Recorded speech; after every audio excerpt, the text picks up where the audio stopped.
Hello guys, papasok pala tayo ng St. Peter. Araw ng linggo mga idol. Simba tayo. Tara, let's go. Kasama ko yung buong pamilya. Sa loob tayo.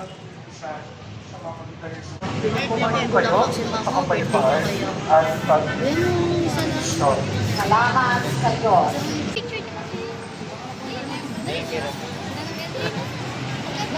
Hindi ko. Isang libo yan. Saan libo yan? Hindi tayo. Hindi naman. Tatlong pantas. Tinuturuan na tayo ng tatlong pantas na sila naglalakbay sila at alam nila kung anong araw susundan upang sa patupay nito, gabay nito, makakarating kay Jesus. Makikilala si Jesus. Higit na magiging malaking Jesus. Sa mga kabuhayan, saan magaling yung mga pagtas? Sinasabi galing po sa silangan.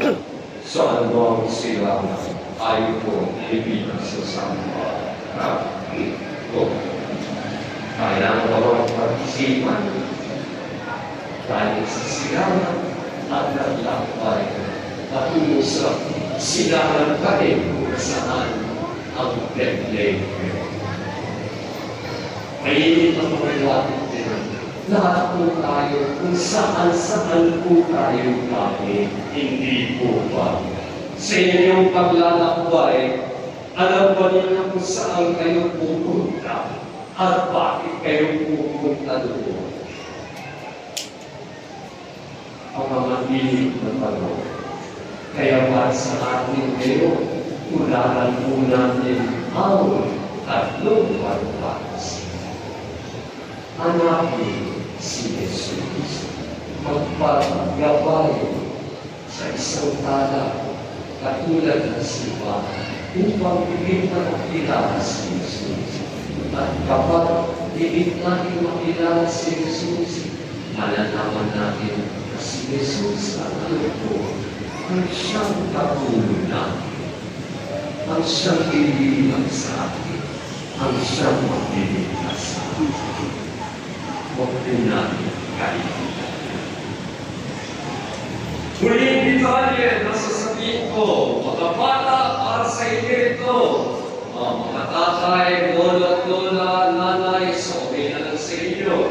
Mga kapatid, sa tradisyon po ng ating simbahan, ngayon po yung unang araw ng Christmas gift giving. Noong araw ng Pasko, ika-25 ng Disyembre, ang Diyos ang unang nagbigay, nagkaloob, nagbigay ng regalo. Sino? Ang kanyang bugtong na anak. Hindi ba? Kaya ba, ang atensyon dapat ng kami ngayon kung paano natanggapin si Jesus sa ating buhay. Sa araw nito, tatlong pantas, kalaw sila kay Jesus, paglalakay nila kay Jesus, pagdatingin na kay Jesus sa may ginawa, meron silang binigay ng mga reklamo kay Jesus. Pinto, insenso, at nila. Halimbawa na sa kanila, ngayon ang unang araw ng Christmas gift giving. Kaya mga bata, kung tingin kayo ng regalo sa inyong mga tatay at mamay doon, lola at mga ninong at ninang, kung meron silang siksisi, ituro ninyo itong paring ito. Ako ang nagtuturo nito dahil ako ang naglalaki. Turo mula sa tatlong pantas. Today is the first day of Christmas gift giving. Kaya kayo, ano po yung regalo na ibigay niyo kay Jesus?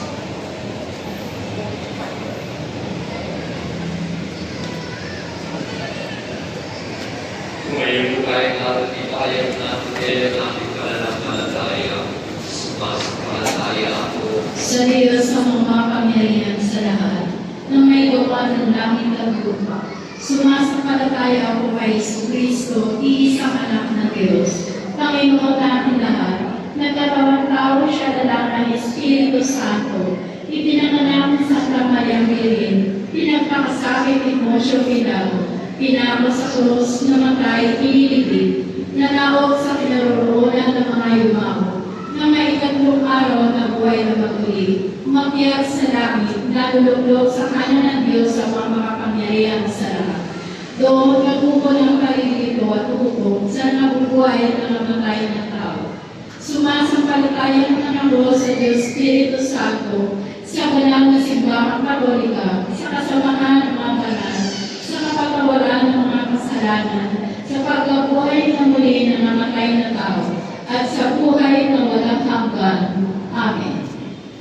Para sa ating panalangin ng bayan, tumahimik po tayo ng sandali at ipagdasal po natin ang ating mga pamilya.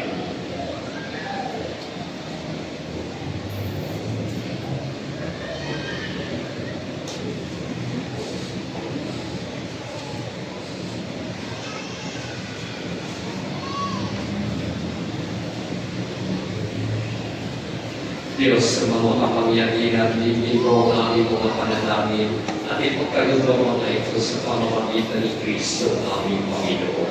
Amen.